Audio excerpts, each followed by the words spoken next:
What is up, wrestling fans? Welcome to another episode of the Smark Moment Smack Talk podcast. I'm your host, as always, Tony Mango, and joining me on this panel, we've got the usual suspects here. We've got Callum Wiggins. What's up, everybody? What's down? My feet. That makes sense. Yeah. You're very grounded. So kind of say. What's left and right, Robert DeFelice? Two wrongs don't make a right, the three rights make a left. I don't know. Something about diagonals. I don't know. So, we're not doing anything direction-based. That's not what's happening here. We are going to be doing a brand new segment called Mount Rushmore. And if you have, I don't know, lived in the United States or paid any attention to the United States, you know what the hell Mount Rushmore is. But you might not know what the context of this in the podcast is. This is an idea that I've had for a long time based off of something that I didn't create. It's not like some brand new concept that I thought of in like 2014 or something like that. This has been years and years and years and years. People have done stuff like this. So it's kind of self-explanatory. It's Mount Rushmore, for those who don't know, is a monument in the United States. It has four of the most influential, supposedly, presidents that have ever headed the United States. And it's just a giant fucking heads sitting on top of a big ass rock. But a lot of people have taken that as a means to take other things and go, well, what's the Mount Rushmore of blah, blah, blah. So I had wanted to do this for both Smark Moment and Fanboys Anonymous. And eventually it's going to happen at some point, but just to spoil something along the lines, one of the first ones that I wanted to do was the Mount Rushmore of superheroes. So then that would turn into a debate of, is Batman on the list? Is Superman on the list? Spider-Man, Wolverine, Wonder Woman, Incredible Hulk, Daredevil. You know, I highly doubt anybody's rooting for him, but, you know, you can make a debate about a lot of these kind of things. And you can also funnel it down into other different types of categories, too. So in the wrestling spectrum, we can do the Mount Rushmore of WCW, the Mount Rushmore of the modern era, the Mount Rushmore of tag teams, a wide variety of different things. But if we're going to start things off with that, we have to start off with the most generic and the hardest one, I think, to determine, the Mount Rushmore of pro wrestling. So this doesn't limit it to anything. It could be people from Smoky Mountain Wrestling, people from WWE, people from different eras, people who were managers, people who were the heads of the companies. You know, you can throw a Paul Heyman in there. You can throw Vern Gagne in there. There are so many different varieties. That's what kind of makes it difficult. And also what makes it difficult, I didn't pick my four ahead of time on purpose. So I'm going to be one of the test subjects, one of the guinea pigs here, because what we're going to do as far as how to determine what this is, we're going to run down a list of a bunch of different people, talk about whether or not they're worthy, throw them into a list of, kind of like a master list of who we think that could be up for the debate. And then we have to decide, between the three of us, we have to come to an agreement that these are the four. It's not going to be one of those scenarios where I pick my four, Callum picks his four, Robert picks his four, then we just go, all right, well, who's your four? Go ahead and leave a comment below. Nah, we need to settle a debate and decide the Smark Out Moment official, I guess you could say, Mount Rushmore of pro wrestling. So before we get started, I just want to ask, generally speaking, since you guys had thought of your lists ahead of time, was it hard? Yes. Because of I'm glad you did it and you just that was good. because like there's so many names and there's so many really big names, and then you start to get into the subjectivity of it, like, well, my personal four and the four reasons I think of when I think of why I watch wrestling are these four, and there's so many different things you can think of. It's the breadth of pro wrestling history is probably the biggest stumbling block, because like professional wrestling has a history stretching back to the mid 19th century, and depending on how you want to judge what your Mount Rushmore should it be the people that made the biggest steps forward for professional wrestling towards where it is today, or people that you actually cared about the most, or people that you think have the biggest impact in a certain era? Then you have so many different variables playing with it that leads just you can't really just limit it to 4, even though that's what we're going to attempt to do now. And that's what makes it difficult, because you really could go all over the place. And I'm sure that there's some people that are going to be out there saying, how come you don't have the Road Warriors in there or something like that? And it's like, well, We're not taking up 2 spots with the Road Warriors. Right, Well, that's one thing too. But like, if you are a fan of a certain era or a certain territory or something like that, like if you're going back to territory days and stuff too, you might not even factor in territory days. Like somebody who is a fan of wrestling just in 2018, they could be looking at Okada and being like, he's one of them, or Kenny Omega is one of them, or something like that. And I tend to focus a little bit more, if I'm looking at my list, founding fathers type of an idea, with a little bit mixed up of, you can't just have everybody be the old ones. Like, the old timers, they make sense, yet at the same time, if you just say that it's only the original things that you go back to, then you lose out on modernization, and you lose out on kind of like progressiveness, I guess you could say. Yet at the same time, I look at my list that I've got as like my 20 people or so that I had written down as potentials. I don't think I have anybody that is like the current crop of wrestling. Does anybody? I do. No. I mean, I personally don't, just because I'm not saying wrestling's in a lull right now. I just think it's a little bit. None of the people still have to craft their legacy they're going to leave, and so I don't really want to just. If you're building Mount Rushmore now, you don't build it with people that still have things to do. Yeah, so no Roman Reigns. Even though WWE probably would want to have them on there. The only modern name that I even had penciled in as a maybe is when I thought we were doing the top 4 just WWE names, and it was John. But well, let's go ahead and get started with John, because John Cena to me is one of those guys that I can see people making an argument for him, yet he wouldn't be on my list.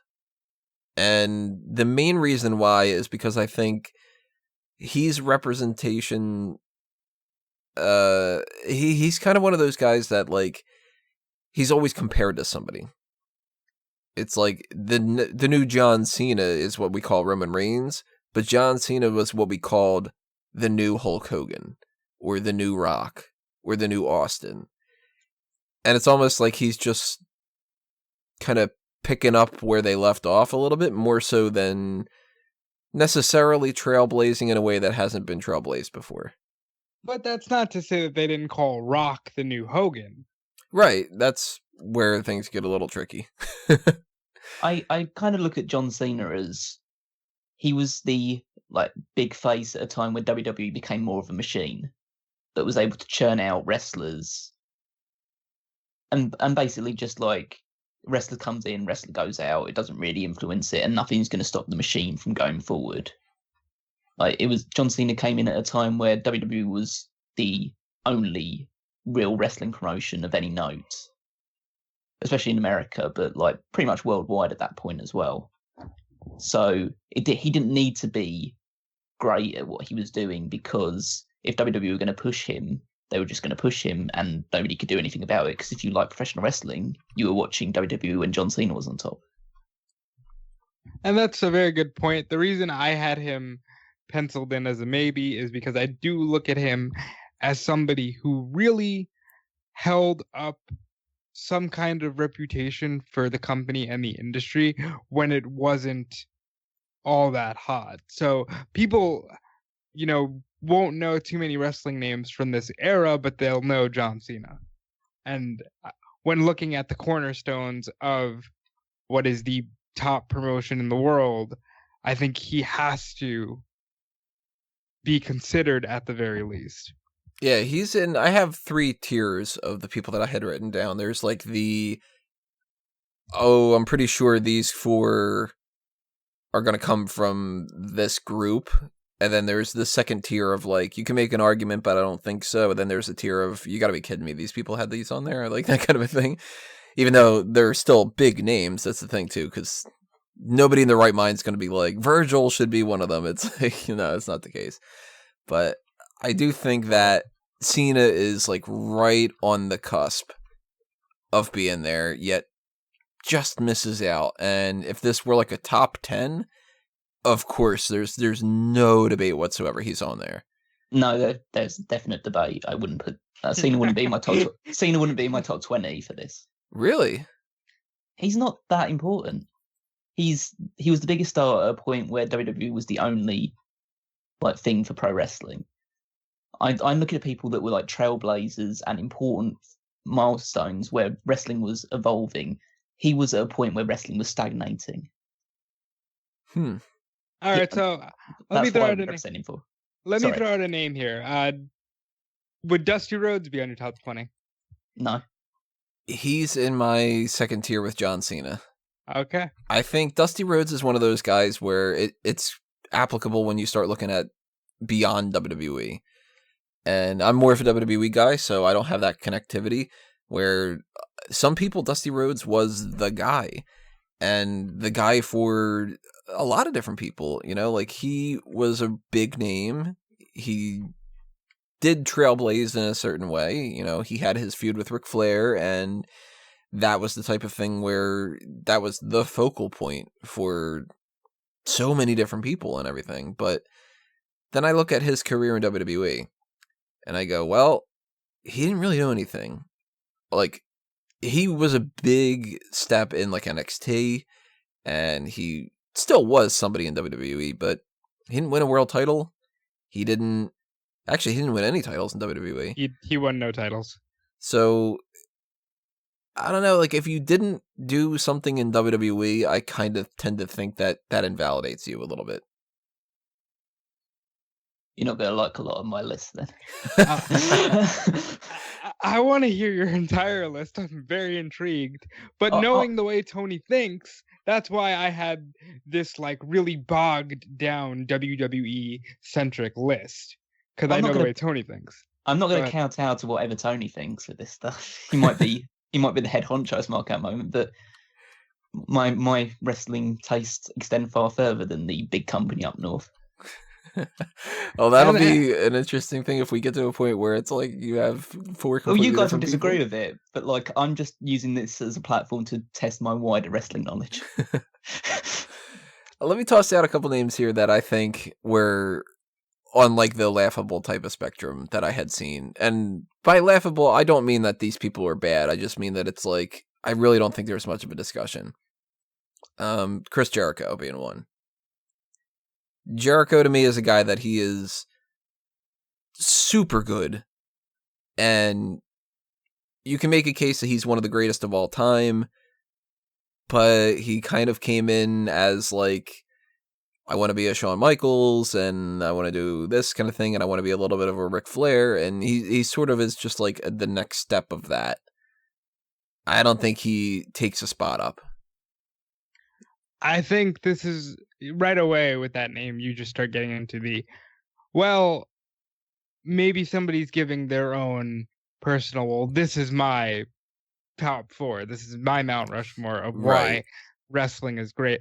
I mean, if we're really getting into personal and we're just talking in ring and not in life, I would throw out Benoit. Yeah.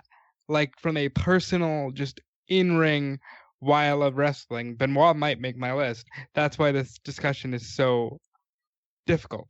Even if it was top 50 favorite wrestlers, Benoit wouldn't make my list.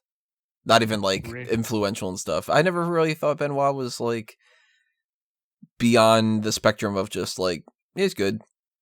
Because, I mean, there's so many people who are just good. I thought Benoit was obviously a great technical wrestler, but in terms of his influence, like his influence on wrestling nowadays is entirely negative. Yeah, well, if you're gonna, maybe that's a future Mount Rushmore. Rushmore of like negative impact. We have him, Snuka, like. You know. I mean, he's positive in the sense is that his downfall brought about more strict regulations in terms of steroid use and drug use in WWE, and like actually made the wellness policy mean something, which it really didn't beforehand.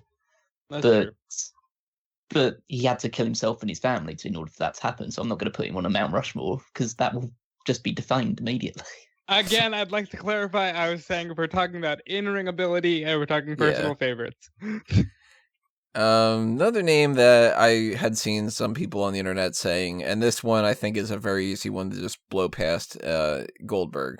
To me, it's like, you're talking Mount Rushmore of WCW, you got an argument. Outside of that, not a chance. I'd say WCW, you'd have to limit it to WCW Nitro as well, because I think WCW has a longer history than that. If you're talking Mount Rushmore of the Monday Night War specifically, maybe Goldberg gets a spot. Outside of that, not a chance. I'd even make the case that he might be in the running for just WCW period, but he probably wouldn't make my list for that. He wouldn't make my list. Not by a long shot. Well, his run in WCW only lasted from 97 to 2001, so you can't really be in around Mount Rushmore of anything if you've only had a 4-year career at that point. Let's just say this real quick. Goldberg, overrated as fuck, everybody? Yes? I disagree. I think the people that overrate him are underrated. I think he's just fine where he is. I think he's very overrated. That's just personal. You mean as far as like in ring work? Because that he's not that good at. As far as like the impact that he actually had, he was a name, but it wasn't like, oh my god, this Goldberg guy, you know? I completely disagree. If WCW had actually backed him and not sandbagged his career after 99, then WCW would still be alive right now. I think if he actually wanted to be involved, maybe they'd still be alive right now.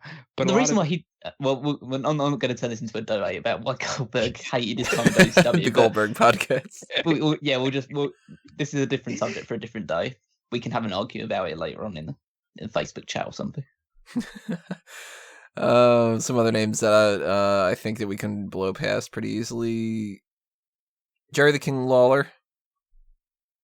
Really important for the territory he was in. And I love Lawler. I mean, again, he can't make a all-time Mount Rushmore, but he was really, really good for his era and for what he did. Very much so. Lawler's great. If you're doing, for instance, Mount Rushmore of commentators, I think he's in the discussion. Especially if you're talking Mount Rushmore of like territory days, you should definitely bring him in. But I think general scope, Lawler doesn't make the cut. I'd also say the same, and some people might think that this is sacrilege, but Roddy Piper. Oh, no, I think he absolutely has to be in the discussion. I don't know. I kind of look at that as like, he's in that range a little bit to me of like a Mr. Perfect or so, where people love him and he was an icon in certain ways. But I just don't know if I would rank him above some of the other people that I have at my top tier. He's still in my third tier, even. He has I'd say the reputation at least of being a trailblazer in that all of these talk show segments we see now in WWE and other promotions, he was the forefather of all of those. So he at least has that influential aspect to what we now consider a traditional like product of WWE. And pop culture influence too. Yeah, and he is the villain that allows Hulkamania to become a phenomenon when they're about to launch WrestleMania. I'll just say this for Piper. He's the only guy who worked the first Mania, the first Starrcade, and the first Bound for Glory. Now, you can say whatever you want about Bound for Glory, but he was a cornerstone of the first Starrcade and the first WrestleMania, and that alone says Roddy Piper is at least in the discussion. More so on the lines of like a Dusty Rhodes, you think? Yeah. Part of that tier? Even definitely. For me, he would definitely be above Dusty. I don't know about you guys. I mean, I wouldn't put either of those two pretty near the discussion at this point. They're still a little bit below for me. I'll be willing to move Piper up to my tier number 2, but I don't think he's getting up to tier number 1, especially not in the Mount Rushmore. I think that we probably can all agree Triple H doesn't make the cut. Yeah. Not yet. Not yet. That's a good clarification. He could be in the future, but right now, no. I thought it was funny that people were doing this, and I was like, you know what? No. AJ Styles, no. No. No. Mount Rushmore of TNA, 100%. Yeah, and I think he'd even be upset to be on that as well. It might as well just be 4 heads of Styles for the Mount Rushmore of TNA. I also think that people are giving Kurt Angle too much credit by putting him on there. I love Kurt Angle. Kurt Angle is my favorite wrestler of all time. I wouldn't put him on the Mount Rushmore of it. I'd put him on my personal one, just like a personal, these are my favorite wrestlers, Mount Rushmore. But if you're just talking about the influence he's had on professional wrestling in general, it's not strong enough. I think the exact same level that he's at, with maybe just Angle slightly lower, is comparable to Bret Hart. Where it's like, Bret was the replacement for Hogan, but he never became the replacement for Hogan. And he was really influential during a short amount of time. One of the best of all time, I think. Yet, most people, I think, when you say who is the best wrestler of all time, they go to like 2 different sides of things. They either go with Shawn Michaels and Ric Flair, or they go with like The Rock, Hulk Hogan, that kind of a thing. I don't think anybody really brings up Bret Hart. If he gets brought up, he gets brought up in the Shawn Flair side of the discussion. But I also think people largely remember him now as like a launching pad for Shawn. Yeah, kind of.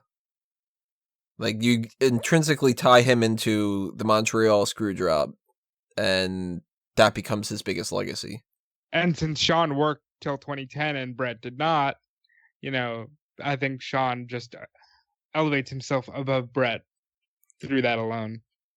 Here's a little bit of an argument, though. Do you think that there is a case for Stu Hart? He trained a very strong generation of wrestlers. Yes. And obviously his family is so intrinsically tied to professional wrestling from the 80s onwards, really. I'd say no. I still wouldn't put him into there either. He gets a monument, but he's not on Mount Rushmore. Yeah, if we start throwing other monuments in there, then it gets confusing. Washington Monument is so-and-so, and that was actually a plan, for those who don't know, that originally I had a whole lineup of that, and it just becomes, how many times do you need to constitute something a monument? Do we need to go, well, what's the Alamo of that? Is it the Madison Square Garden? Like, that kind of a thing, like... And then you're spending forever. Can we rule out Brock Lesnar and Mick Foley? Yeah. Yes. Okay. Yeah, definitely. Yeah, I love Mick Foley, but no. And Brock Lesnar, no, fuck you. And the other name that I had down in my bottom tier that I had seen people throw out there is Gorgeous George. Oh, whoa, wait a second. Gorgeous George on your bottom tier? Yep. Gorgeous George, if there's no Gorgeous George, there's no Ric Flair, there's no Shawn Michaels, there's nobody of that egotistical character work wrestling. There's probably no Buddy Rogers. There's probably no, he's in the discussion 100%. I don't know. I don't see that being a case where he was the guy that started it, but I think that so many people have done it to a level where they've surpassed him. People might have done it better, but we're talking cornerstones here. Yeah, I mean, he's like, the first golden age of wrestling is the 1940s, 1950s, and he is the poster child for it. And it's not like his influence just spread to people like Ric Flair or Shawn Michaels or these more flamboyant wrestling characters. He influenced Muhammad Ali, he influenced James Brown, he influenced Bob Dylan. Like, he influenced like a wider pop culture than just professional wrestling. And if he was a major alcoholic, so he passed away far too young. I thought that was going to be one of the reasons that it just has a negative. I'm saying it along the lines that he passed away very young, so it means that his influence was limited, so he couldn't exactly like train other people to go for it. But just as a character and as a personality, like, there's few people that really had as big of an influence as he did. So push comes to shove, is he on your list? He's not my top 4 now. Yeah, he's on my list, but he's not on my top. I wouldn't put him on the Mount Rushmore. He's on the list. I don't know if he makes the Mount Rushmore. All right, getting a thumbs down from me. But you're the oldest one here, and you're behaving like the young man. Oh, we'll get into at least a little bit of that later on, because I do have two pretty older names, not like, completely black and white era type of stuff. You're not going to hear me be like, I don't know, the Bobo Brazil needs to be on this or something like that. Nah, fuck that. George Hackenschmidt. Yeah, Danny Hodge, hell of a grip, like that kind of a thing. But I don't have many of the old names, but I most of my localization focused around kind of like WrestleMania onward, sort of a little bit before WrestleMania and then afterward. It pains me to say this, but I think we can rule out The Undertaker. And that hurts my soul. He's an epic character. A character that should have worked as well as it did. And if it's a WWE based one, you kind of have to put him on there just because of the longevity he's had. It's a longevity that most wrestlers could never dream of reaching. And the records of WrestleMania, the undefeated streak, the championship wins, the relationship with Paul Bearer, the fact that Kane is like a direct descendant of his character. The fact that people like Mankind as well, like how many wrestlers came in off feud with The Undertaker. And good how many, and bad. like, so many of them. Yes, good and bad, yeah. How many have no legacy other than that they fought The Undertaker? Yeah. But we have to also condemn The Undertaker for introducing us to Giant Gonzalez and the Great Khali. So yeah, Giant Gonzalez is right where my mind went. So he's on your Mount Rushmore. It really pains me to say that though, because The Undertaker, for I mentioned before about the monuments thing. The entire point that I was originally going to make the monuments extra was because I wanted to give The Undertaker something, and I had down this list of Tomb of the Unknown Soldier, the Lincoln Memorial, the Statue of Liberty, and they all revolved around, I got to give something to Undertaker. I can't make him not a part of this. But then that made me realize, if I'm already trying to figure out a way to give him something else, that means that he's not on my Mount Rushmore. And that sucks, because fucking The Undertaker's amazing. And again, if we're talking favorites of all time, there's no question Undertaker is my second favorite of all time. It's Shawn Michaels number 1, Undertaker number 2, and that's been the same for my entire life for the most part. So Taker is one of those unfortunate cuts that I think is just kind of this hurts. Yeah, it really does hurt, but I have to agree. I think that what we should do, though, I've been keeping a little separate list here.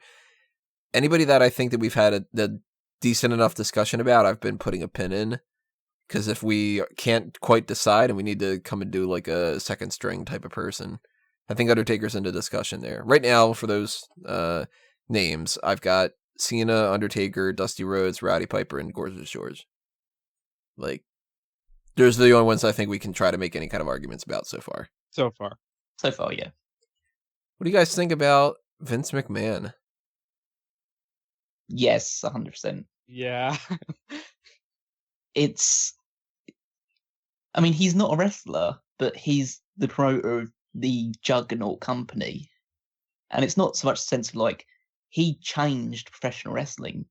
Professional wrestling before Vince McMahon was a territory-based idea that you had different states had their own promotions and different cities had their own promotions. When Vince McMahon came along, he swallowed as many of those up as he possibly could and made wrestling, not that it wasn't nationally recognized anyway, but he made it into a national phenomenon. He took advantage of cable television greater than anybody else beforehand. He introduced WrestleMania, which became the biggest show in professional wrestling today. The cable thing can be argued because of I know other people were doing it beforehand, but he was one that really leveraged it to his advantage more than anybody else, I'd say. And he managed to kill off his two major competitors in ECW and WCW. made WWE like the single entity for, okay, if you want to become the best professional wrestler or you want to be at the top of your craft, you have to be in WWE, which I don't think is necessarily as strong as it was like nowadays. But for a long period of time, it was just like WWE or you're nowhere, or you might as well give up on being a professional wrestler. Agree. See, I'm gonna play a devious card here, but I think this is gonna be a rule kind of going forward. They have to be wrestlers. No, it doesn't have to be, but he's Ben Franklin. He's the guy that was supremely influential, but he wasn't the president. And the Mount Rushmore is the president's, and I kind of look at that as sort of like Vince is the puppet master to whoever. Not necessarily he has to be the one that controlled the four, but it's almost like he's the guy behind the curtain. And there's no question he is the guy if you're talking like the professional wrestling entity. But then I go, but Ben Franklin wasn't president. He's not on the Mount Rushmore. I'll go with my argument for that in the sense of if he was just somebody behind the scenes, I would completely agree with you. But I also have to put in the argument that Vince McMahon is one of the greatest wrestling characters of all time as well. It's true. Damn, that's a good point. Like if he had just been the person behind the scenes pushing WWE forward, and we'd only known him as even just the commentator or just an executive, then yeah, I'd completely agree with you. He's the puppet master, just pulling the strings while other people become the real stars of professional wrestling.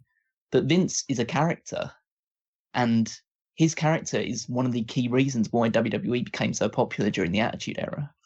So yeah, he has to be on it because he orchestrated the rise of Hulkamania and wrestling in the pop culture zeitgeist. And then he literally took the company to another level on screen in its second heyday. So he has to be. Yeah, I mean, Steve Austin is great, and we'll probably come into a discussion with him, but there is no Stone Cold Steve Austin without Vince McMahon. All right, I'm gonna put an asterisk on Vince McMahon. He is, at least right now, the first person we have at least somewhat of an agreement on. He might be in our Mount Rushmore. Yeah, I'm okay with that at the moment. It pains me to say this too. I think I'd rule out Shawn Michaels. I'm glad you said it. Saves me having to put you guys out of your misery with it. Well, yeah, all right.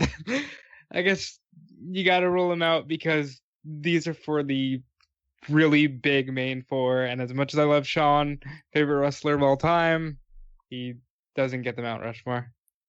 If you're talking, and this is one of those things people are going to be like, this is bullshit. And it's like, yeah, well, this is kind of the point of it, where you can do a future edition of the Mount Rushmore of in-ring technicians or the Mount Rushmore of technical abilities or something like that. Then Shawn Michaels has to be on there.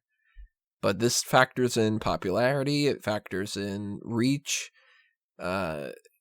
influential, everything like that. And then there is an argument that you could say Shawn Michaels is influential when it comes to a whole generation of people that got into wrestling just because they watched Shawn Michaels.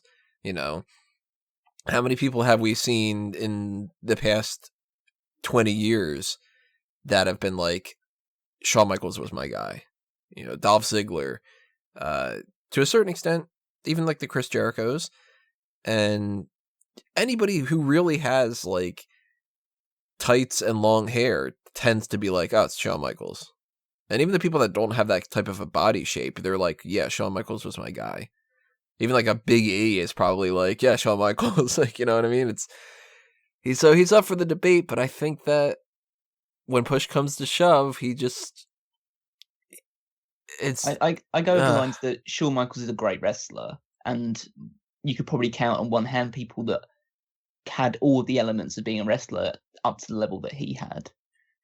But I don't think being a great wrestler is enough to earn a spot on Mount Rushmore of wrestling, which sounds weird, but he might be one of the best people to ever lace up a pair of boots, but he doesn't have the external factors to really claim a solid spot on it.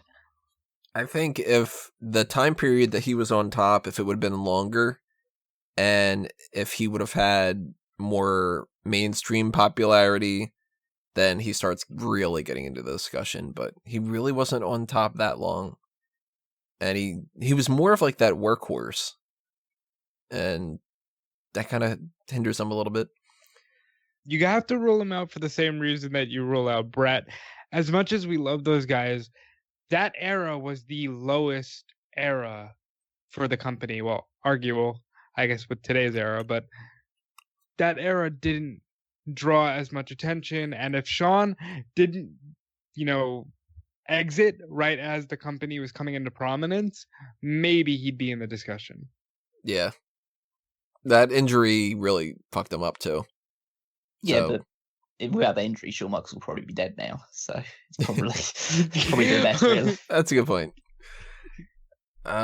So I have one more person in my second tier, and I don't know if I would put him up to my main tier or not. I think that this guy we could get a decent discussion out of, but it'll be funny if you guys are both just like, nah. Macho Man Randy Savage. I thought that's where you were going with that. Here's the thing about Savage. I'm going to give him a thumbs up because he's one of those guys where you see him a lot in pop culture related things today. Like, that character was so iconic that it still, is talked about. So I have to give him a thumbs up because he was there for the rise and he is a memorable character that people still talk about to this day.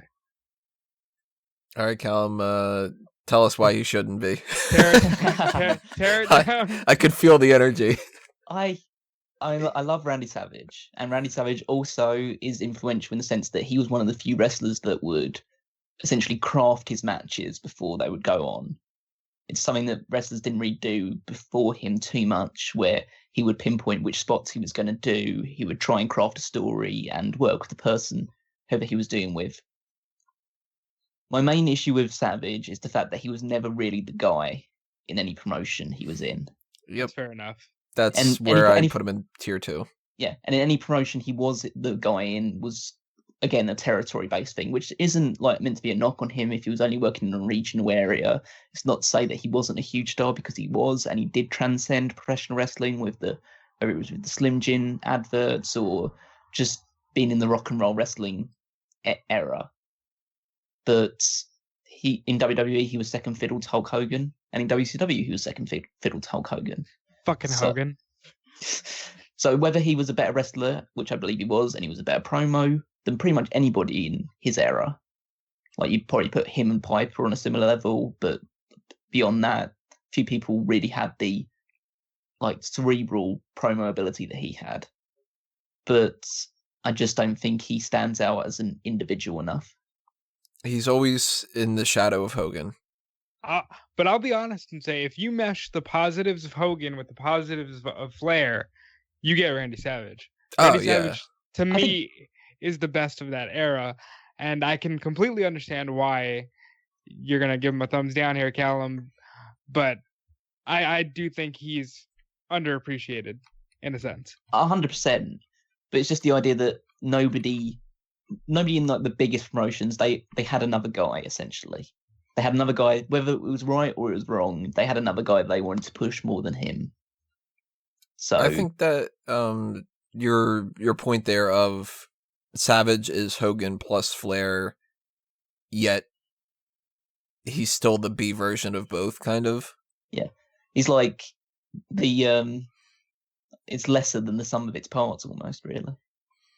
Which is such a shame to say, because I think that there's a legitimate discussion. Macho Man is, without a doubt, in that range, but you gotta pick 4. Like, you can't have a Mount Rushmore of a 10, and that's where it gets tricky. But yeah, I always liked Macho Man better than Hogan, and I wish that I could put him above in that spot. I was going to ask before you move on to your like top ones, because I assume it's going to be a lot of people have heard of, like especially in like top WWE things as well. Can I mention a few of mine, which probably won't merit a lot of discussion, but because like, You beat me to it because I was actually going to do that. I was going to say you probably have some names that I'm going to be like, nope, not a chance. Yeah, which is like it's a strong chance that not only you will say no to, you probably don't even know who they are. So it won't merit a lot of discussion, but it's a sense of like these are some people that I might consider for it because I'm trying to expand a little bit beyond WWE's clutches of things. Go for it. Okay, so people that know me as like a wrestling fan know that I'm a big New Japan wrestling mark. Nope, not on the list. So fuck yes. So Inoki or Dozan? It was I had both on my list. Well, obviously I wouldn't have both of them on the Mount Rushmore, but Antonio Inoki is obviously the founding father of New Japan Pro Wrestling, so that's the biggest promotion in Japan now. So you can't really talk about professional wrestling without mentioning Japan in a certain extent, right, because of how much of a furore they've had for that like entertainment for years and years and years. But if you were to say who is the guy at the center of professional wrestling in Japan, like who's at the heart of it, it's Riki Dozan, who was actually North Korean. So that's true. But he moved over to Japan and essentially created the strong style of wrestling that is now like the centerpiece of what Japanese wrestling stands for. And again, it was somebody who had a powerful impact, but a short impact because he was murdered in 1963 by the Yakuza. So he had a very short stint of time, but like wrestling in Japan doesn't have the prominence it has now without him. So at least I put him in the discussion. And then also, if you go over to Mexico, you have to talk about El Santo as well, who is a god to the Mexican people. Like, he would be on my list, but I know he's not going to be because no. I didn't even know who the hell El Santo was when he got inducted. I was like, yeah.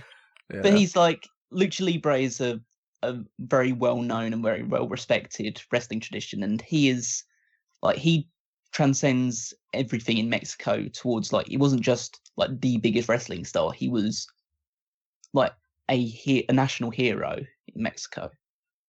So he at least should go into discussion. I don't know whether you're going to mention this, Tony, as part of like your top ones, but I have Andre the Giant. He is on my list. Okay, so we'll move on to that one. We have a bit more discussion. I have who's this one? I'm checking my phone now, so I'm just making sure. I have Frank Gotch on my list. Not on my list. Do you have Thez on your list? Nope. Who? Lou Thez. Lou Thez? No, I don't have Lou Thez on my list. He should at least be on your list.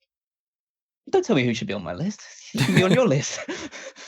But you just made the list. I have Frank Gotch because he's one of the like main people that brought professional wrestling to the forefront in America in the early 20th century. So I think he should at least be in consideration. And then I decided to stretch. Essentially, I did a Google search for history of professional wrestling, and I decided to put this person down, even though there's absolutely zero chance he's going to be on it. John Graham Chambers, British guy. You got to know he's on my list. British guy like me. He is the guy who is famed for innovating the catch as can style of wrestling. I was literally just about to make a joke that says, "Yeah, I didn't really go ahead and just Google catch as catch can."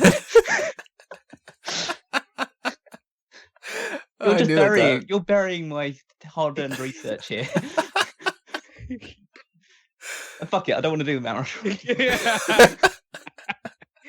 No, I just that he was just the guy that like brought this style of wrestling forward, which was then taken up by the carnival wrestlers in Britain and in America going forward. So if you're just looking back to like say he's like the George Washington, like the founding father almost of professional wrestling. Like without him, essentially like bastardizing what wrestling was at that point in time and turning into something completely different, then WWE doesn't exist today. And that's, too, a discussion that I think that some people that are more on the historian side of things, that they can make arguments for, whether they're actually into, like, the wrestling historian side or they're just flat out history itself. Because I've never been all that interested in history as, like, a subject. Like, you know, in school, history was one of those things where I was just like, oh, I don't care. Like, how many times do I have to listen about World War II? I get it. Hitler bad. Like, you know, like that kind of thing. See, that's where we differ take, because like history is my degree. That's what I got my degree in. So it's been a long-term passion of mine to look back at how things change over time. So even though I know these ones won't go into it because there's not a lot of discussion, like I would at least, because of my fandom for New Japan, Ricky Dozan would be on my overall Mount Rushmore of pro wrestling, but I know it won't. More so than Inoki? Yeah, just because he trained Inoki, and so he's kind of like, there is no Inoki without Ricky Dozan. He also trained Baba, right? And then they split off. Yeah, so he's the person who trained both of the founders for the biggest promotions in Japan. So, and there's really nobody before him in terms of, there are people obviously that used to wrestle a lot in Japan, but it was never as big before Ricky Dozan, or maybe arguably even since Ricky Dozan. So that's why I'd put him over everybody else in Japan. And then I'd possibly also include El Santo as well, just because there's no bigger Lucha Libre star than he is. He was anyway. Well, that too, I mean, can create a discussion where if you approach it from a different angle, you've got a list that you could be forming, that you could do, like yours specifically, Callum. Like, you could do a Mount Rushmore and have it be, these are the 4 cornerstones of different markets. And you could do, like, Dozan and El Santo and, I don't know, like Vince McMahon and, you know, somebody from, who was the British one that you just said? Chambers? Yeah, Chambers. I don't think I'd include him, even though it is such a marked history thing. Like I had my top 4 already like listed out, but like, so we'll get to that. We'll get to that because it's definitely one. You could make a case of something like that, though. Like if people were to say, like, you know, you should make the 4 quadrants like representative of like, this is the Lucha Libre one and this is the, what, you know, like you could do that kind of a thing. Yeah, strong style, whatever. Yeah, I think other people that are like more into the history side of things, like these would be names that everybody would bring up. So I think, even though I completely understand why they won't go on R1, these are names that should at least be in discussion, just for the sake of hopefully somebody listening to this will read about them or like search them or whatever and find out a little bit more about them, because they do all have really fascinating stories and really strong impacts to what wrestling is today. I'll tell you one person who won't be. Well, I think we picked a good 3 people to do this, because clearly Tony's on the side of, yeah, if they weren't on my television screen, I didn't care. Callum is all about the history, and I am very much in the middle. I love wrestling history, but I do tend to skew towards, well, you have to go with who made an impact on our television screens. That's how this is going to play out, I guess. So yeah, I'll let you guys ruin my one. Before I name my 1, 2, 3, 4, 5, 6 people that I had down in my top tier, I want to just really quickly mention that Sting and Ric Flair had both done their ideas of who they would pick for Mount Rushmore. But before we got started, Rob, you mentioned that Shaq did too? Shaq did as well. Now, he said Hogan and Flair were definite. And then he threw out other names like the Junkyard Dog, Jimmy Snuka. Oh, God. Bad Boy Leroy Brown, and the Undertaker. It was just a very strange group of guys for his possible Mount Rushmore, but he did say Hogan and Flair definitely get a spot. Nah. Jimmy Snuka's the we need to do a Mount Rushmore like wrestling murderers. That very well could be a future edition. It'd be Benoit, Snuka, the guy that killed Bruiser Brody. The Invader from Mexico, not Mexico, Puerto Rico. Yeah. And you can count Rey Mysterio for killing that wrestler in the... There you go. Can we count Snitsky for punting that baby? No, We killed no, Lita's no. baby, so... That wasn't his fault. yeah. There we go. Mount Rushmore of innocence. So, Kane with Katie Vick. Just the whole like thing like that. Sting, by the way, Sting's not in the discussion, I don't think, either. I'm glad you didn't say Warrior, by the way. No, I'm not even entertaining the idea of Warrior being on there. I mean, if some people say, Jericho and guys like that, I'm surprised nobody said, well, Warrior would be on my list. Nah. No. Yeah. He's already got an award. He's got far too much already. So I'm just going to throw the lump out. The 6 that I had down as potentials: Hulk Hogan, Stone Cold Steve Austin, Ric Flair, Andre the Giant, The Rock, and Bruno Sammartino. Bruno's out immediately. I think I have my 4 that I would pick. And I don't know if Bruno makes the cut, but he does more so than The Rock in my mind. That seems kind of crazy because Sting, his 4 were Andre, Hogan, Rock, and Flair. Flair's were Austin instead of Andre, Hogan, Rock, and Flair. So, of course, Flair put himself down on the list. I don't know. I mean, I think that it's there. If you go with these 6 people, and then we could also throw in, the people that we were discussing before, like the Vince McMahon and so on and so forth. But I don't know if I pick The Rock on there. I would make a strong argument for The Rock. Stronger than Bruno. Stronger than Bruno, yes. Yeah, okay. Really? Because I thought that there'd be more of a pull for Bruno.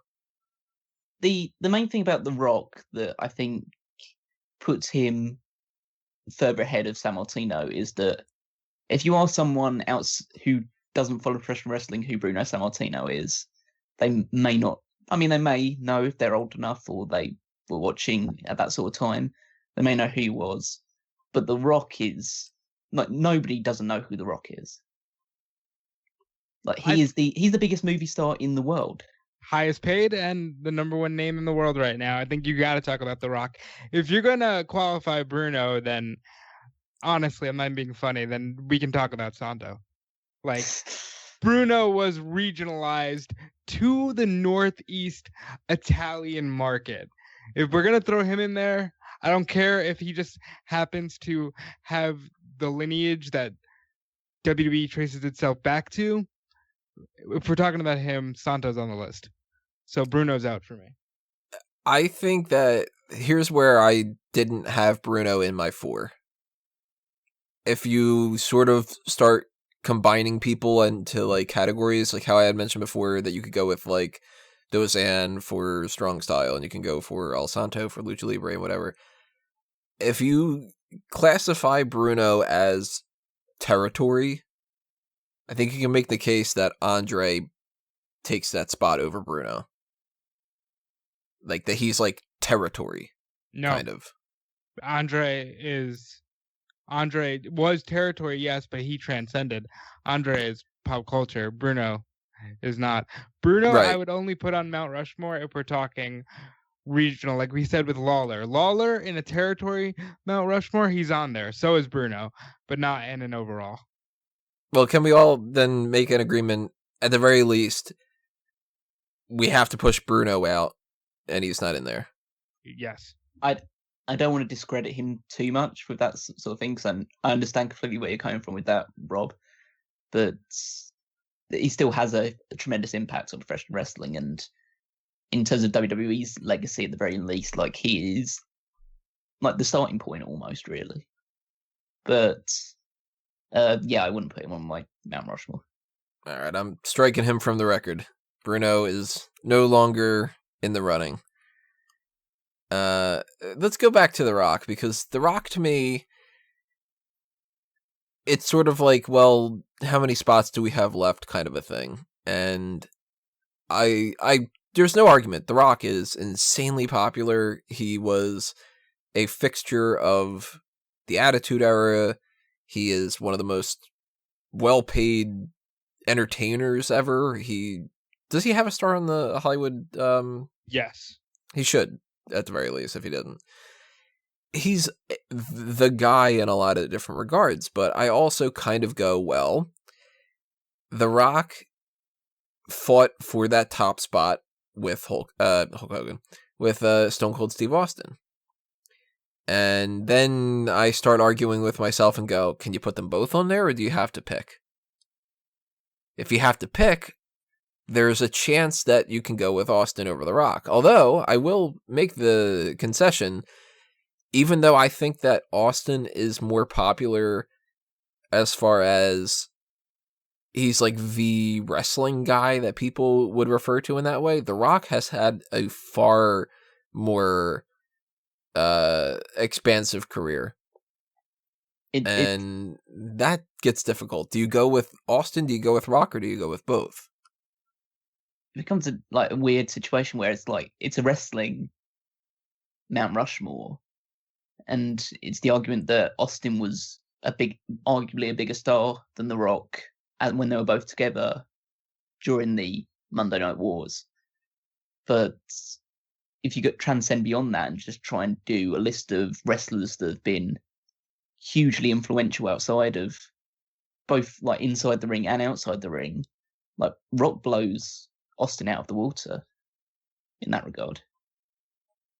Well, there's also, how many years were they both on top? Austin, he gets really popular in 96 into 97, but he's not the guy yet until 98. And you've got a couple of years where he's the guy. At the same time, The Rock is kind of doing his thing. And, there's like a, 6-year span maybe that encompasses the two of them? I think it's kind of shorter than that almost. To make it easier, Maybe, yeah. I just go from 98 to 03 for both of them, even though I know Austin was kind of bigger before. But he really came into prominence in 98. And since Rock was on the rise, when I talk about them, I group them into that 5-year span of 98 to 03.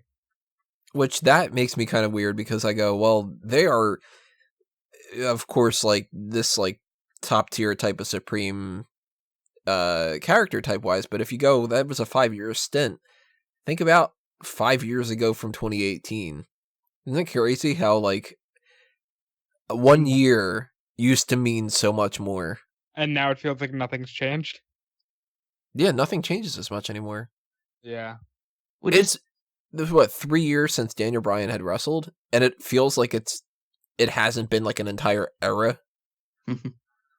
It's so weird because their stars were so bright, shining for such a short period of time, and obviously we go back to someone like John Cena. John Cena's been like a huge star in WWE for like his like rise to the top came in 2005, and even though he's a part-time star now, he's still a huge name, and it's 2018, so he's been there for 13 years.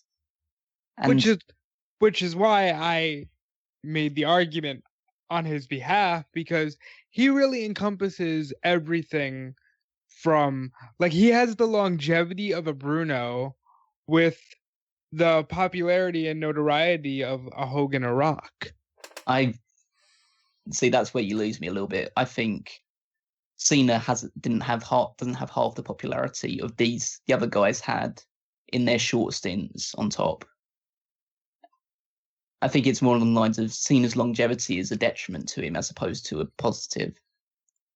I look at it more as inflation, where if you go with the box office, for instance, Gone with the Wind, if you adjust for inflation, is still the highest grossing movie of all time.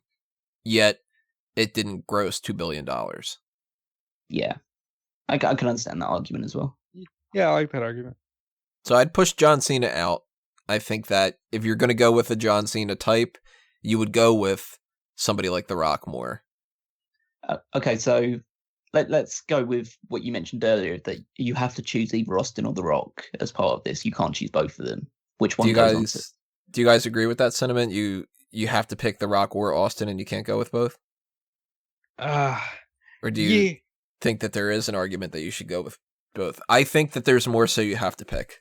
I Well, think Oh, you go ahead, Rob. Do you both feel like you have to pick? Because for me, I think an argument could easily be made that they both deserve a spot on Mount Rushmore, especially based off of what we're doing this for. This is, based in the world of pro wrestling, and they had a great impact. But I think if they both get a spot, then that leaves little room for Ric Flair.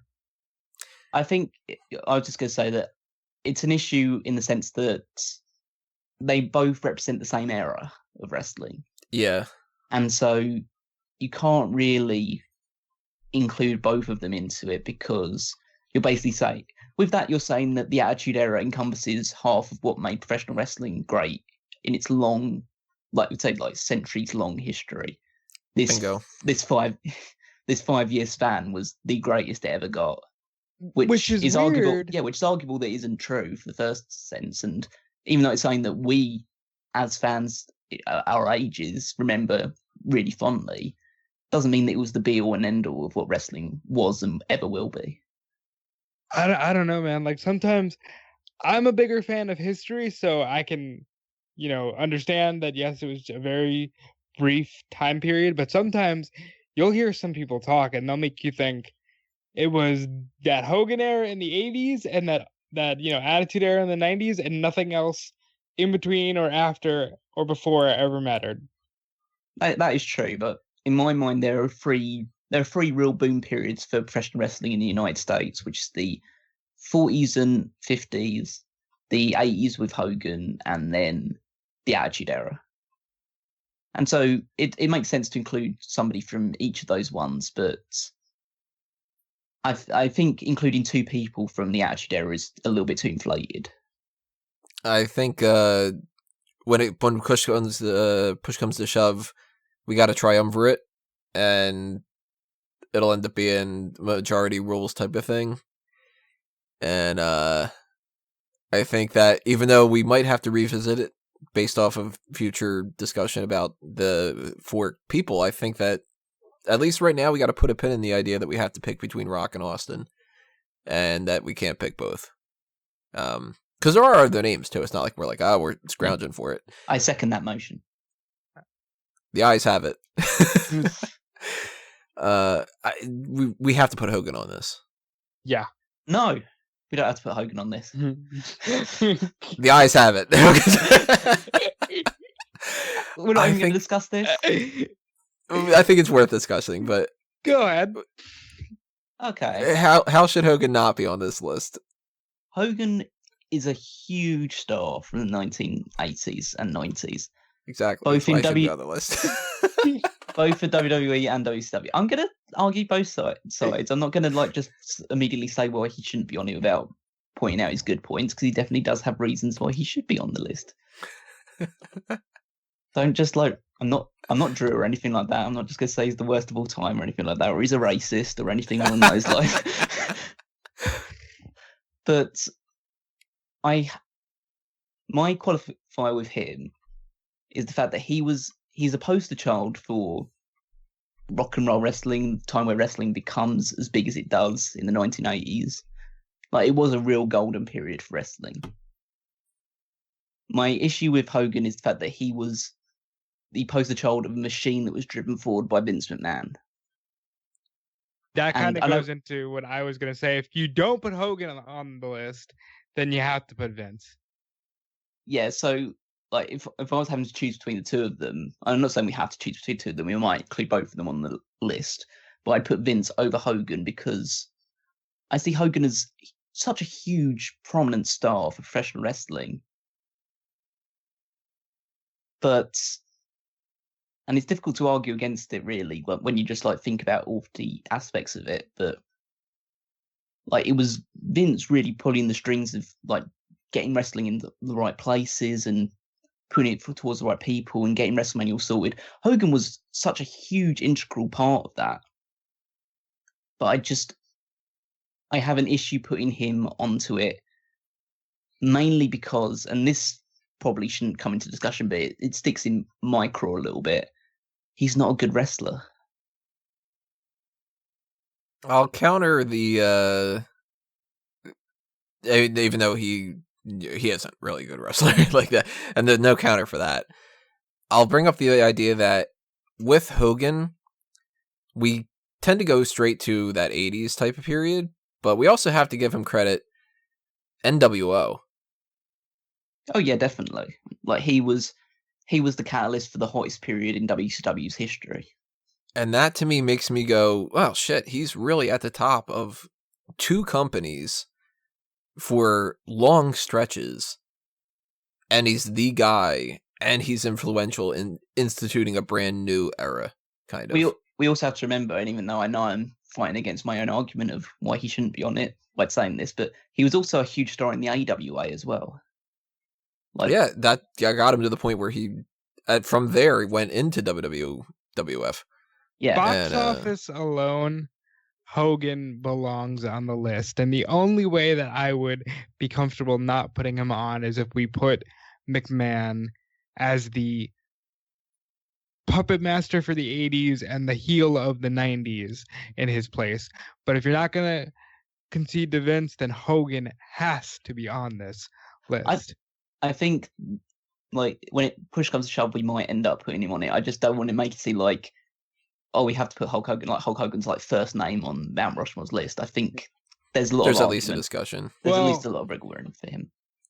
Okay, but we can all 100% agree Andre's on the list. Andre's on Mount Rushmore. I don't know. See, yeah. I'm looking at my list right now, and I'm going, all right, we got to pick between Austin Rock. There's a good chance Hogan gets on there. There's a good chance Flair gets on there. And then I've got Andre and I've got Vince. And I'm starting to think that my idea would format this as you go with Rock or Austin, you go with Hogan, you go with Flair, and you go with Andre, and you push Vince out. But I could see making the case that maybe Vince takes up the Andre spot. Andre, like, he definitely has to have a place in the discussion. I'm definitely not going to argue against that. I just wonder what his real... I mean, it's not like he didn't have an impact, but he never won... He won the WWE Championship for a couple of minutes. And he was never really, like, a champion anywhere. He was an attraction. But he is the definition of the word attraction, and promoters everywhere used him to elevate their houses to the point where when Vince wanted to go national and eventually global, he needed Andre as a mainstay for his promotion. So I think Andre, for the entertainment aspect alone, he really encompasses the beginning of, well, you know, it's an entertainment show, and here's this kind of circus-like attraction. Andre is sports entertainment. You hit the nail on the head for me when you said circus. Yeah. Yeah, I was kind of thinking a freak show type attraction thing, which is kind of like at the heart of what wrestling was. So I kind of would make the argument, I think that we bump Vince and we put Andre in there because Andre is representational of the territory days to a certain extent, the circus era, and also representational of big men. And if we're gonna, go back to the Hogan discussion, Hogan used Andre as a catalyst. So Andre also launches wrestling into that new boom period. Mm-hmm. Andre is, for me, he's definitely on the list. I don't completely disagree with it, but I kind of go in the sense of, I think Andre's feud with Hogan represents the height of Hulkamania, not the catalyst of Hulkamania. Hulkamania started in 1983 when Hogan won the title from Iron Sheik, and he didn't have his match with Andre until 88 or 87, sorry. So, and I don't think correct me if I'm wrong, but I don't think Hulkamania got any bigger after that match than what it already was at that point. That was kind of like the zenith. The match was the zenith of it.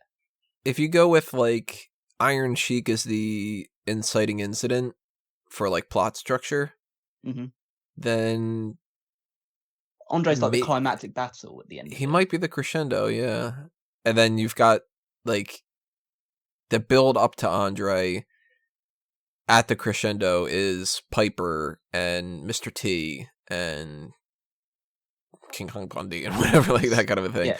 And then you've got like the slight fall of like the Mega Powers and Ultimate Warrior and so on and so forth. Yeah. I think you can make that argument, yeah. Could we just talk about, before we, obviously we'll still come back to the discussion about Andre and Hogan and everyone else, could we talk about the one man who I think everybody would put onto their Mount Rushmore of pro wrestling in Ric Flair? Man. Ric Flair. Flair has to be on it. He is the guy that inspired Shawn Michaels and Triple H and plenty of other people. You don't have Dusty Rhodes on the list. You need Ric Flair. I think that he is another territory type of guy, but to a certain extent, because it's more of like NWA, he also heads up WCW. He is influential in WWE. I really think there's no discussion that Flair, like, shouldn't be on there. Especially if we're taking out somebody like a Rock or an Austin. If we don't have both of them on there, Flair takes up one of those spots for sure. I think Flair belongs on this list. Flair has, especially in recent years, become this, again, this pop culture icon of, people love to talk about old Flair promos, and I believe it was Snoop Dogg that said Flair invented swag and what modern day swag is. And unlike any other name that we have, Flair is a fucking phenomenal performer. Flair is the working heel. Flair is the ring general. He's the embodiment of the National Wrestling Alliance at its absolute peak. Ric Flair is pro wrestling. Ric Flair is on this list. All right, we can put a 100% pin. Ric Flair is on our group. Yeah, I was just going to say, just so I can give my plaudits to Flair as well, that there have been people that you could argue have been better wrestlers since Ric Flair, or people that argue have been better promos since Ric Flair, but I don't think anybody did it at the right time as well as Ric Flair ever did it. And across so many promotions for such a long amount of time, to the point where I would have been perfectly fine with him, his final match, he would have been fine for a world championship or anything along those lines. Because nobody has ever had, or I don't think will have, that level of longevity at the top where everyone just wanted to see him more than anyone else. So I'll make a motion for this. What do you guys think? Flair, Hogan, Andre, and either Rock or Austin, and we have to pick between those two. What do you think about that list? I agree 100% with Flair, as we've established. I've come around to the idea of Hogan. 3 votes for Hogan? Yeah, 3 votes for Hogan. Hogan's all right, down there. Hogan and Flair for sure. I think that man has to be on the list. And I'm happy to sacrifice Rock, Austin, and Andre to put man on the list. All right, so we got a chance for that kind of a thing. What are you thinking? Or at least in the realm of Rock, Austin, Andre, and Vince are the 4 that could occupy those 2 other spots. Yes. Yeah, I'd go with those. Yeah. All right, that makes sense. Take that, Goldberg.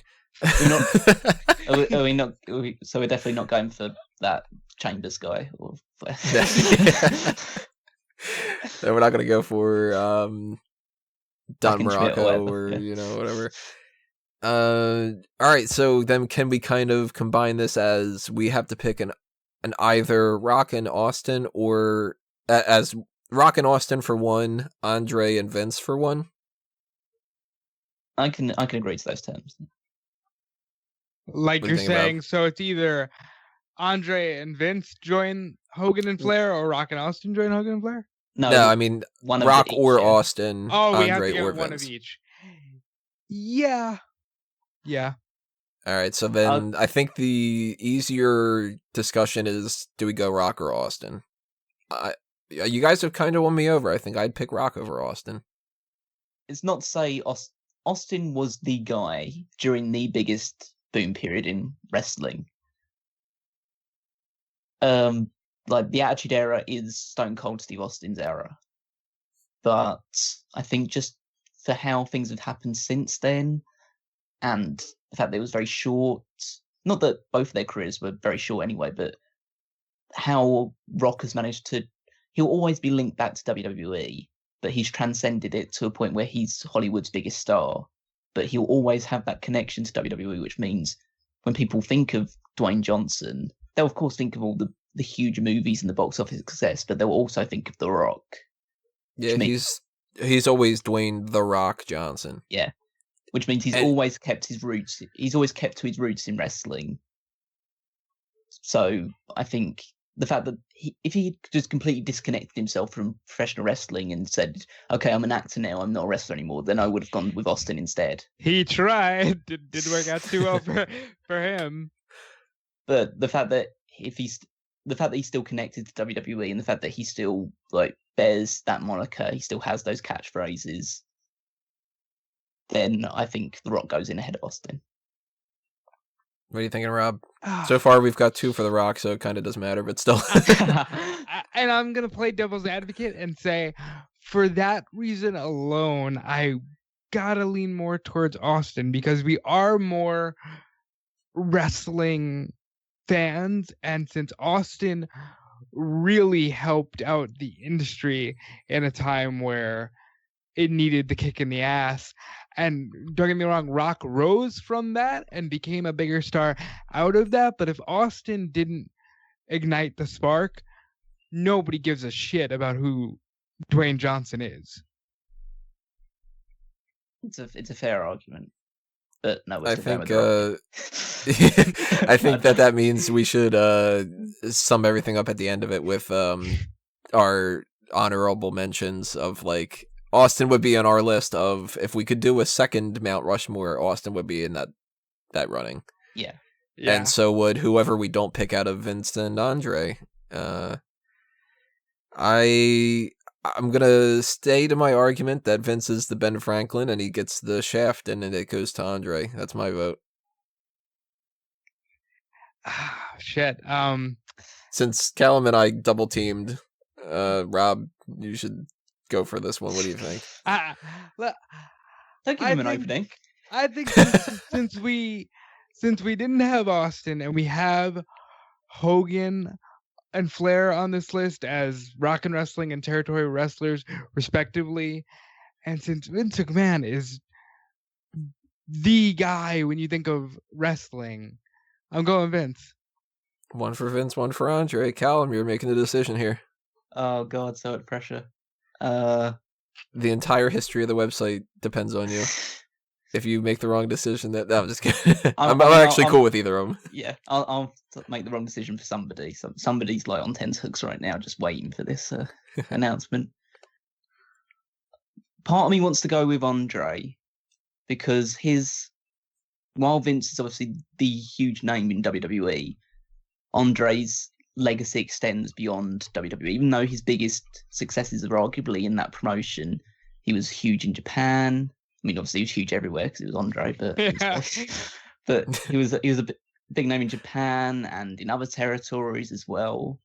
So he bridges the gap between the two a bit. And I agree with Rob's assertion that he embodies what sports entertainment like became and is still today. But because of the way that the ruthlessness of Vince McMahon and the way that he changed professional wrestling from the regional territory-based thing into a huge national organization, and the fact that WWE is a multi-billion-dollar conglomerate now, I think you have to go with Vince McMahon. Well, there you have it then. Vince McMahon gets the win. And that means we've got our final 4, but let's pivot to that second tier one that we were talking about before, just because, keep the discussion going for another minute or so. We got Austin, we got Andre. We need 2 more spots for those 2. Then that gets all crazy because we already ruled out these people, so now we're looking at B Squad. Taker's on that list. I would make an argument that those two other ones should be Taker and either Piper or maybe Savage. Something like that. If we're going for a second tier one, I'd earnestly want to put Gorgeous George on it. I think as the fact that all the stuff we've encompassed has really been 1980s onwards. I think if you're having a second tier list, you should include someone from the first golden age of wrestling. I think that's fair. So it's Andre, Gorgeous George, Taker and Austin? Taker and all. And you know what? That's fair because I'll tell you why. Taker embodies what it means to evolve, and the rest are the evolution wrestling. You go from Gorgeous George, who started like the gimmicky type wrestling, Andre, who encompassed it, and then Austin, who took it to a different stratosphere, and then Taker, who's just been the constant, really. Yeah, the constant. So there you go. So yeah, we had our B Squad Mount Rushmore, the Andre, Austin, George, and Taker, and we've got the quote-unquote definitive Smark out moment, Mount Rushmore of pro wrestling history, Hulk Hogan, Vince McMahon, The Rock, and Ric Flair. That's not a bad list. No, it's pretty good for, yeah. And I know that immediately the comments are just going to be like, what do you mean Austin's not on that? It's like, what do you mean Mojo Rawley didn't make it? It's Monday Night Raleigh. Yeah, that's going to be tough to kind of argue against, I think. I think we've put a really good basis for future editions of this as well. Yeah. We've set aside the most difficult one to decide. Now we can go a little bit more in depth with a few other ones. No, some of those are going to get crazy too, because if it's going to be like the Mount Rushmore of, I don't know, like cruiserweights. Yeah, Mount Rushmore crew. God, I don't even know where we would start with that. You start with you start with Ray. Ray's on that list somewhere. Yeah, Ray's on there. You start with Ray and Jushin Liger, and then you just argue with the rest of them. Yeah, exactly. Then you have to throw Hoovy. Yeah, so that is our Mount Rushmore. We were a little bit worried ahead of time that this might not be a long discussion, and we could have been just a whole long thing. It ended up being an hour and a half. Yeah. So that's awesome. Well, to cap it off, and I know you didn't do it earlier on, Tony, but should we just go with what our personal ones are? Because I assume it's not the same as the kind of that's general one. We've had to do it. We've had to reach a consensus on this one. So yeah. So what was yours? My actual 4 would be Ric Flair, Vince McMahon, Ricky Dozan, and I think the other one I went for would be, I'm going to go Gorgeous George again on that one as well. What about you, Rob? Austin, Flair, Vince, Andre. And I had pretty much narrowed it down to Flair, Hogan, Austin or Rock, and Andre. Kind of similar to what we were going with, but I also had a little asterisk so that I was like, damn it, if I can figure out a way to get Taker or Michaels on there, I'll try. Yeah, so, I mean, that's another thing too, where I think most people, when they would be clicking on this, they would be assuming that these would be in like the 8 or so that would be discussed, instead of being like, what? You mean to tell me that they're going to go with like, I don't know, who's somebody that like certainly would not be in the running, like as much as he was great, like Jake the Snake, it's like he's not going to be in there, like that kind of a thing. But who knows? Maybe you've got a different opinion about that, and that is where you should jump into the comments and tell us what you think about this list. Did we fuck up? Well, if we did, who gives a shit? If you had a personal list or something like that, then keep that going too. Also, leave a comment about some different versions of this that you'd like to see in the future, because there is a wide variety of different topics that we could pick. And now that we're not going to have 2 pay-per-views per month every single fucking month, we got a little bit more free time that we could do some more of these things. The next special is not going to be another one of these, because don't want to overkill it too much, but I'd like to revisit this in the future, for sure, and maybe do one of these in, I don't know, maybe one of them in the summer or something like that, and we could bounce around and we could do a lot of different things. And if they do some kind of a big special of like, the history of ECW, then maybe we do the Mount Rushmore of ECW, and depending on what is like happening that week and stuff. And about the concept in general too. Tell me what you think about this. Did you like it? Did you dislike it? What could we kind of fix up a little bit? It's always room for improvement. What did Callum teach you? I'm sure he taught you a lot today. What did Robert make you angry about this week? Yes. So, if you want to be aware of the next thing that's going to be happening, that is what you guys had voted on for the Mega Maniacs, and that is, unless something happens over the next 2 days or so, this weekend we're going to be recording it in advance. We're going to be doing another edition of Play the Game, and that's just kind of fun, and one of the main reasons why that is going to be a good thing to do is because we don't have to necessarily depend on anything that have happened, like some news type things or something like that, so a little bit more flexibility instead of just like pay-per-view predictions, and let's talk about Roman Reigns and shit. And best way, yeah, thank God too. I'm fucking sick and tired of it. The best way to be aware of that kind of stuff is to hit the subscribe button on the YouTube channel and ring that little bell for notifications. But you could also follow us on Facebook and Twitter at SmarkOutMoment and pay attention to the website too, because you could subscribe to the RSS feed or something like that and get all of the content that's not actually in that realm. Because we do have other kind of things that aren't just a podcast. So before you do that, or while you're doing that, actually, you should follow all of our social media accounts too. I am at Tony Mango, spelled Tony Mango, that kind of a thing. I really wish I could get Tony Mango, but some fucker took that and just died or something in like 2007. And these two gentlemen over here, we've got Dude Felice on Robert's side. Yep. Anything else you want to toss out? No, that's it. Just keep an eye on Smark Out Moment. We're doing good work, I think. And you got Callum over here, Wigmeister14. Yep, that's me. And let's say just on Smark Out Moment, I'm currently in the process of writing an article on a superstar stock market, which is where we judge the value of wrestlers at the moment, whether they're going up or down on WWE's fictional stock market. And I'm doing it on Ember Moon. So check that out as well. Something different. Yeah, check that out as well. And I'm not currently writing any articles because I write too many as it is, and I pumped out 2 of them last night just to not have to work on one today. Oh fuck, I do have to work on one today because NXT tapings are happening. God damn it! Tony, I can't I'm so escape sorry. it. I can't escape. So, that's all right. I'll take a break next week. And we will see you when we see you, everybody. Thanks for listening to this edition. This has been another Smark Out Moment, and we're being counted out.